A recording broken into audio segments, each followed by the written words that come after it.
We are live with our bonus episode with Juile Tritch, who is coming all the way from Miami to join us today. Is that right? That's where you're located? No, I'm in Mississippi. You're in Mississippi. You just work with them. And you're Tampa. I don't know where I came up with that. I love it. Emily is in Tampa. Never She's in mind. Katy. Today is our 3-5 Projector Experience bonus episode, and you can listen to her main episode at Outstanding Women Leaders when it comes out next week. So, Julie, you lead with human design. You teach other people how to lead with human design, and you have a very unique human design as that you are a projector. You are in the 20% of the population here to advise and guide energies. And according to the system, you're going to be our future leader. And you're also really unique because you have a defined head. You are in the 30% of the population with me that thinks very differently than 70% of the population that gets distracted by all those other systems and ideas. And you have this 4323 channel of just unique insights and this very simplistic way of breaking things down. In addition to that, you also have this great energy that is here for teamwork and also great at sales. But before we dive in there, tell me a little bit about, how did learning about the fact that you were a projector shift things for you? What opened up as you started to understand your chart and design? So many things. So many things. So I think the first time I was introduced to human design, it was just like wave after wave after wave of like fully understanding why I was at the place that I was in my life at that time. And connecting a bunch of dots of like, yes, you were in this corporate industry and you were in this super fast-paced industry to learn, to hone, three-line, learn through experience, right? So it gave me so many opportunities to learn and to grow and trial and error with the different companies that I had worked for and the evolution of the different roles that I played within those companies. And it was just, literally my mind was blown when I was like, oh my God. Like I probably said, oh my God, like a million times because it made everything make sense. And at that time, I already knew that the body of work I was in and going into with leadership and business and combining these things, I already knew that that's exactly where I was meant to be. But it was also a nice little like validation of it. And it made, like I said, the career evolution makes so much sense for me because I went from like supervisor to manager of basically like a small plant is what it would have been like, to into safety and then into training was my last role. And like you said, I have a way of breaking things down. So I could very easily make the complex things, and we're manufacturing automotive parts, right? So I often had people ask me, are you an engineer? Did you go to school for engineering? And I'm like, no, but I play one on TV. Like that was always my joke. I'm like, no. So yeah, like the first experience was, it was just mind blowing and it made so many things make sense, especially the exhaustion, like realizing that I was operating in this field that's not for me and the way that it was set up. Because I think that field can be for anyone. It's just the way that it's currently set up in the current paradigm of like on call 24/7, you're going, working what feels like a million hours and then not having any energy once I get home or on the weekends and just completely needing to crash out. And, I'm out of that generator energy now. So I just crash and then getting sick too. And like it's like everything would build up inside and I'd be hanging on to it. Because back then I didn't know how to move energy and get it out of my system in the way I do now. And so it would just build up and it would cause problems in my life. So yeah. I mean, as a projector, for people that don't know what that means, like you don't have your own energy source. I don't usually tell projectors this, but I will because you're a seasoned one, is like you're the true energy vampire of the world, and that you do need to hook into other people's energies. And as soon as you unhook, you are going to crash. And that is design because you're meant to be very selective about what you say yes to, and whatever you use your energy for, if it makes you feel successful, you're going to feel good and sleep well. And if it doesn't, you're going to feel bitter and you're still going to sleep well because you don't have your own energy source. And I love parents who have multiple children who are like, this kid was a great sleeper, but the rest of these kids I can't figure out. Like, oh, that's a kid that doesn't have their own energy source. And they're only 30% of the population. although that population is growing. I just had a conversation with a woman who talked about how 60% of the kids that are born are going to be manifestors like this year, because of the way that the wheel is set up, which is fascinating to think about. We're going to have a generation of kids who are not here to do. The manifestor energy is super interesting too. I love it. I just love it. I love all of it so Yeah, much. the two of you guys like to be around each other because you get to stay in your own energy type in that sense a bit, which is nice. And what's interesting also about your chart is you have this wide open identity center. And what I find for so many clients that they're trying to figure out, what is my identity? Who am I? What's my purpose? Where will I go to find my purpose? You're not meant to have a fixed purpose and identity, and you're meant to really be an example for us of what it looks like to just be the identity that might need to be in the room. And what they talk about with this is that you tend to settle in an identity that feels good for you. And I'd love for you to talk a little bit about what your experience has been around that, knowing that you do have this open identity center and you have quite a few energies reaching to try to be into that energy center as well. So I think from speaking specifically with the identity and identity centers, it makes a lot of sense. Because while there are aspects of things that I do that I absolutely love, I'm always like, but what about this? Like, can we pull this into? Can we pull this into? And I'm always looking at like the human as like the collective, not just one piece, right? Not just the leadership aspect, not just like what their design is or what I could teach them through human design, but it's for me, I also love learning and teaching people about health and wellness and about like cool tricks and hacks that are like either forgotten or not well known. And just, of course, the 3-line again, like just I trial so many things. And then like once I feel like I understand it well enough that I can explain it, articulate it well, and give people multiple options that would work best for them, then I'm like, oh, let me now talk about this, right? And so yes, just yes. Yeah. And you're meant to be wise for us. Did you have time in your life where you felt like you needed to figure out who you were? I'm always curious what that experience is when you don't know that you're not supposed to have a fixed identity. You're just supposed to play with identity. Yeah. So I feel like that was a huge part of childhood and young adulthood for me was like, how when you ask a kid, like, what do you want to be when you grow up? And it was always changing. Like I was like, oh, I want to be a scientist, or oh, I want to be an author. And then it was like, oh, I want to be a veterinarian, or like all of these different things, right? A lot of medical things too. And I had this also once I got into the workforce within the career that I went to school for, because my degree is in organizational leadership and supervision, a concentration in manufacturing specifically.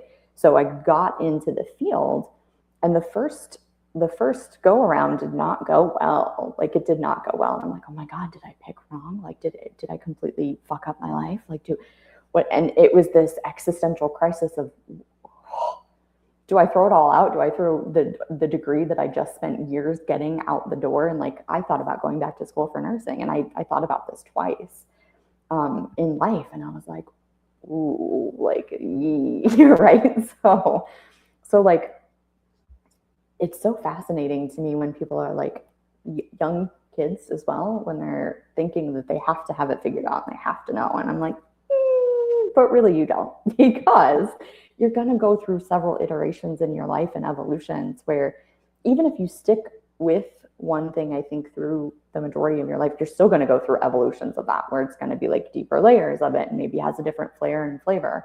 And so once I embraced like constant evolution as a theme in my life, I just roll with it now, and it's beautiful and I love it. Yeah, that's such an important wisdom to bring people, as I see on the LinkedIn where everybody is looking for claiming their identity, find out who you are, know your values, write these. It's all words, it's salad. And what you're really describing is a beautiful experience of like trying on different things. Like as a kid, I was going to be a teacher. And when I was told I've been a teacher in many different lifetimes, like, well, that makes sense. My identity center connects to my power source, to my intuition. Like I just knew that that was what I was going to do. even though I've had many careers. I've got that third line in my attractor field. So but I had this identity crisis of this shattering when I sold my business. I got divorced and like, well, who am I? And now I'm like, oh yeah, I'm a soul. Your purpose is just to be yourself. Yeah. Your purpose is to allow life to surprise you along the way. It's what I love about the Open Identity Center is we don't have to have all of these little crises that we invent in our mind when we're not holding on to an identity so tightly. Yeah, I think it's super beautiful because, like you said, even if you have a defined identity center, like there's still evolutions, there's still depth, there's still differences with what you're going to do, and especially if we look at like astrology and how that plays a part into it, and the Saturn return, right? Like when Daddy comes into play, it just adds this nuanced layer and these dynamics that are like unexpected, but also can be very beautiful.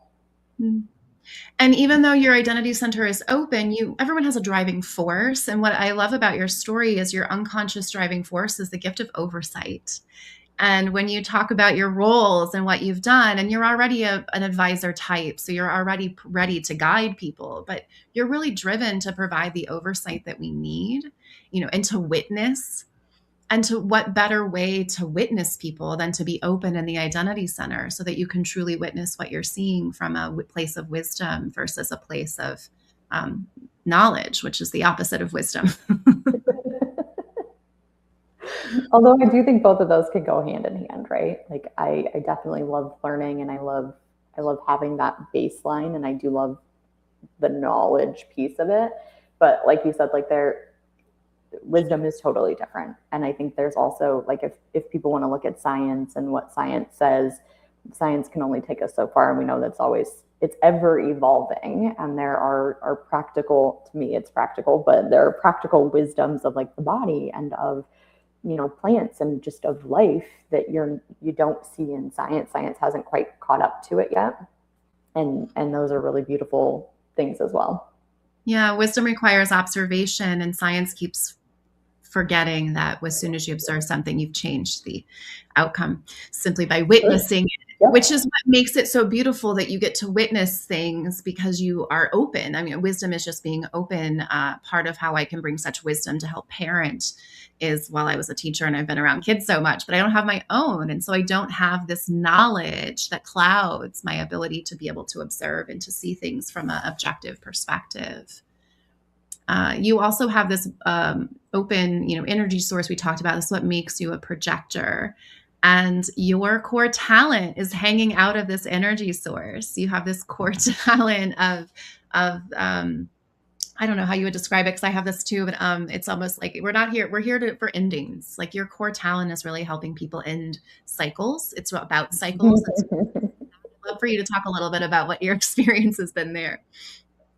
So this is, I'll paint this from the perspective of like dating and relationships because that has been, it's been one of my biggest teachers. And now I'm no stranger to like, not everyone gets to stay for the length of a lifetime, right? Like some people are for a season and some are for a reason.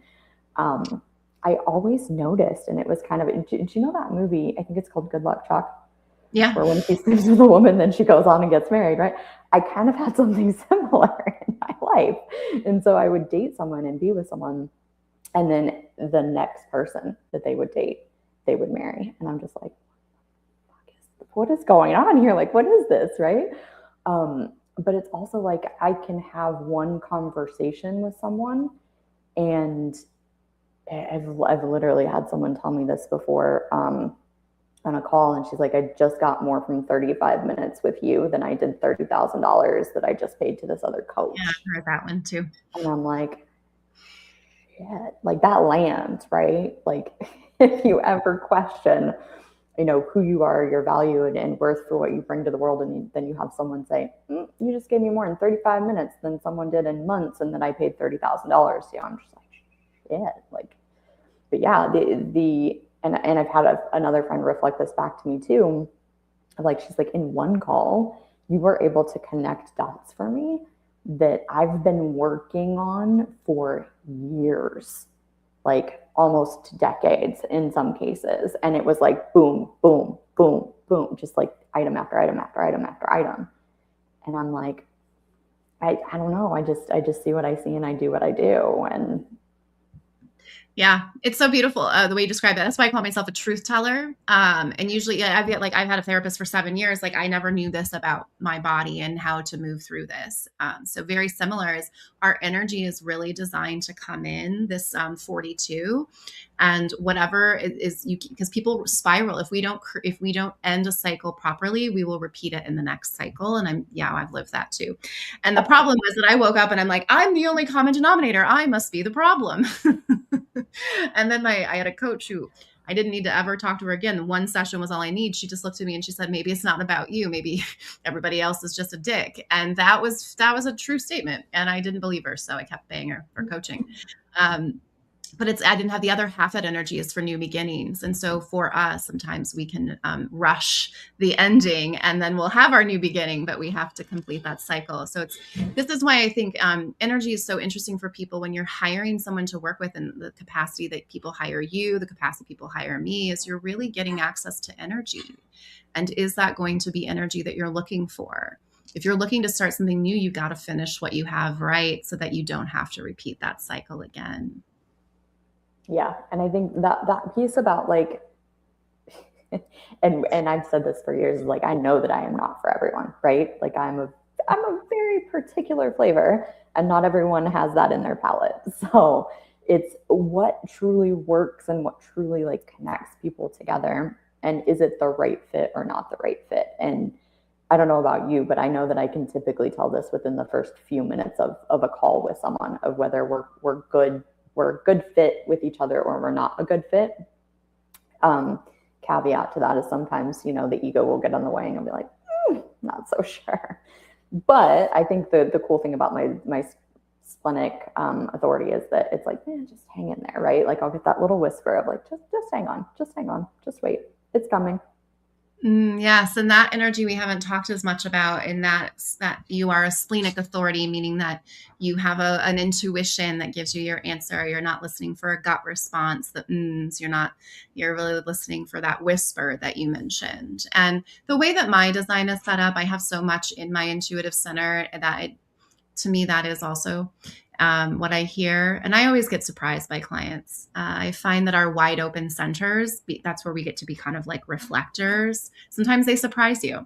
But yes, I also know that's why I always say one conversation is all it takes to know if it's right for you, right? We're either going to break a cycle in one session. Like I don't need to see you ever again, like go live your life. Awesome. But that's that fifth line practicality that you bring as well.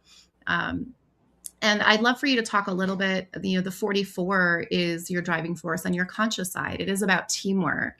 And what I love about this energy is that when it works right, it doesn't interfere. And what I see for leaders so much is that they think if I interfere in this process, I can make it better. And the analogy I always use is if you leave two toddlers alone in a room and you hear them scream and fight, but you leave them alone, like we did when we were in the 80s, they will build forts. They will work their shit out together and they will come up with something. But as soon as we start to interfere and get involved, teamwork is really just naturally organizing, and there is chaos in the beginning. So what does that look like for you to like hold that tension and to be able to really like live in this place of we don't interfere and the team is going to figure it out?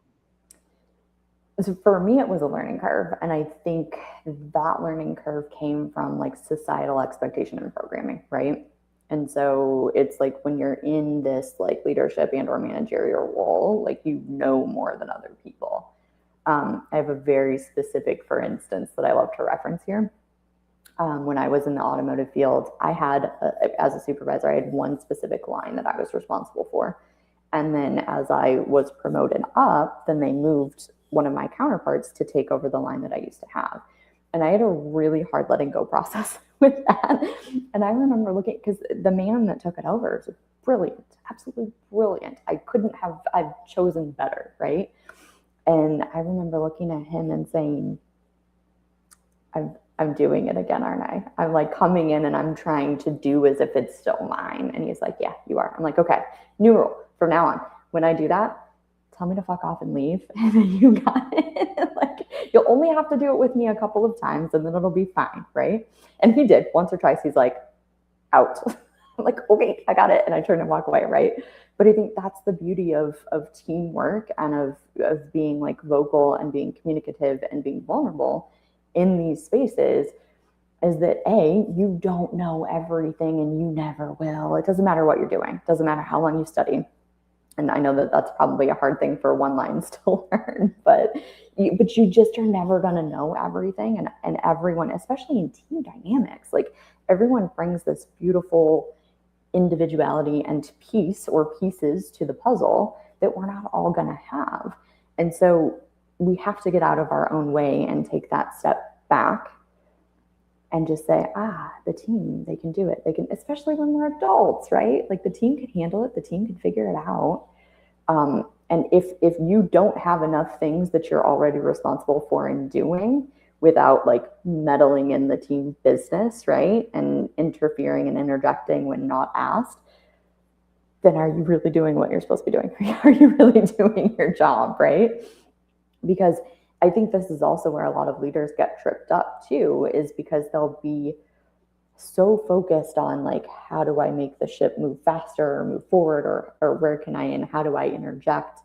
And it's like, no, homie, like that's not your job, right? You're not of these core people that are working on the project or whatever. Like you step out, you facilitate when needed, when asked, and when, requested. But other than that, it's kind of like parenting, right?